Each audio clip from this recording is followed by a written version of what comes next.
श्रीमद् वाल्मीकि रामायण के महात्मा का पहला श्लोक है जो स्कंद पुराण से लिया गया है। इसमें सभी विभक्तियों का प्रयोग और राम के सभी रूप इसमें निरूपित है। सभी विभक्तियों में राम कैसे बोला जा सकता है।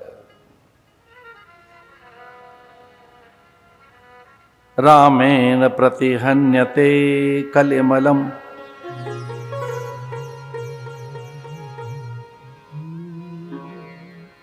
जितने मल हैं, मल विक्षेप आवरण कषाय, पतंजल योग दर्शन के अनुसार अविद्या अस्मिता राग द्वेष अभिनिवेश,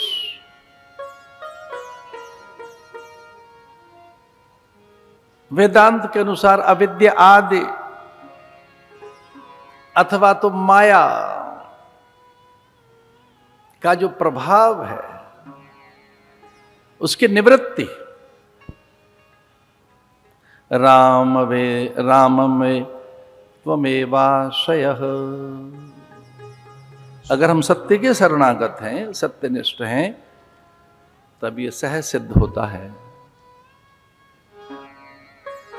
अयोध्या अष्टचक्र नवद्वारा देवनाम प्रवृद्ध्या।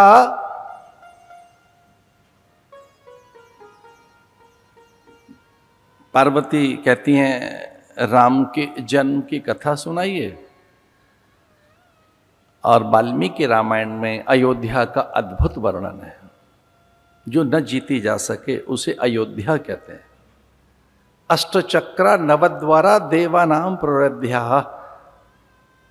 ये वैदिक मंत्र है। वेद में भी अयोध्या का उल्लेख है। इक्ष्वाकु वंश परंपरा के प्रतापी सम्राटों की नगरी अयोध्या महाराजा मनु ने जो बनाई, उनके मानस से उत्पन्न हुई है। एक श्रेष्ठतम नगर जहां मनुष्य का आविर्भाव हुआ, या मानवीय सत्ता या मानवीय अस्तित्व जहां प्रकट हुआ। इतना पुराना नगर अयोध्या।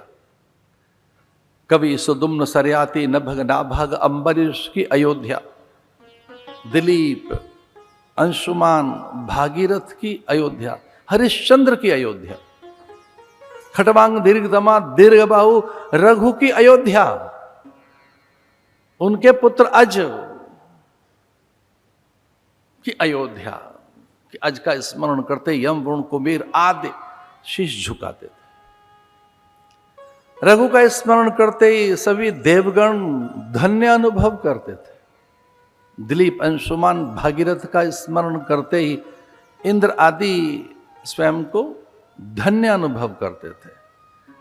सुरबालाएं ललनाएं देवबालाएं अप्सराएं सच इंद्र आदि जिनका स्मरण कर अपने सतीत्व के रक्षण के लिए अथवा पातिव्रत धर्म की रक्षा के लिए उनका ही जप आदि करती थी।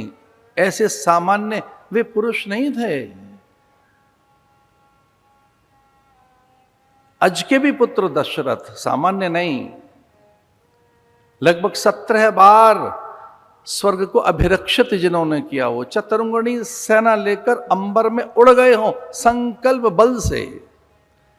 चूंकि देव दिखाई नहीं देते हैं, देव और पितरों का शरीर नहीं होता, वो अशरीरी होते हैं। वो भावमय सत्ता है, मंत्रमय सत्ता है, वो सूक्ष्म सत्ता है, सूक्ष्म शरीर है।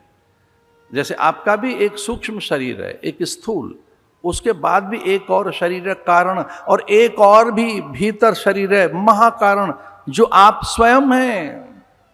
देह के मिट जाने पर आप नहीं मिटते, ये राख बन जाती है। परिजन पोटली में बांधकर इसे पुण्य सलीलाओं में प्रवाहित कर देते हैं। श्राद्ध कर्म भी होते रहते हैं, आपका स्मरण भी करते रहेंगे ये, पर आप कहां मिट गए हैं।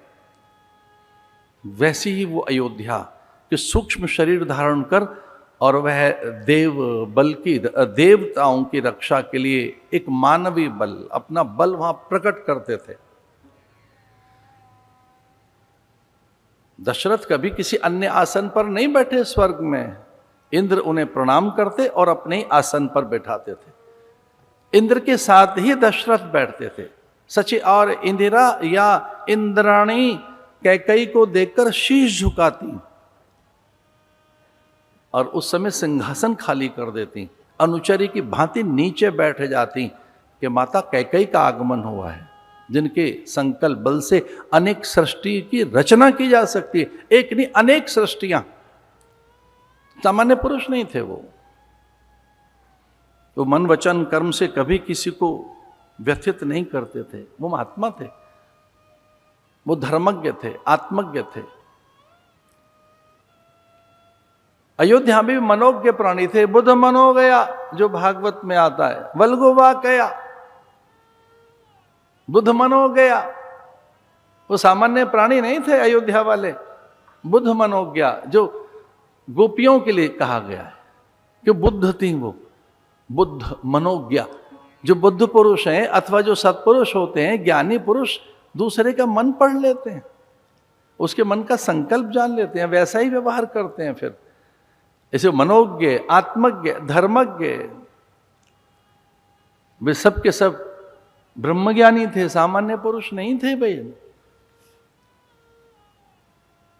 सद्भाग्य से उन्हें वशिष्ठ जैसा गुरु, सदानंद, वामदेव, जाबाल, जिन्हें सहज उपलब्ध थे, ऐसे महापुरुष, और प्राय विश्वामित्र का भी आगमन, और यूं कभी कभी सनकादिक और नारद का अनायास आ जाना, अथवा देवगुरु बृहस्पति का आशीष देने प्रकट हो जाना, यह इस बात का परिचायक था कि वहां जो है वो सामान्य नहीं, वो ब्रह्मा का प्रतिनिधि बैठा है, वशिष्ठ।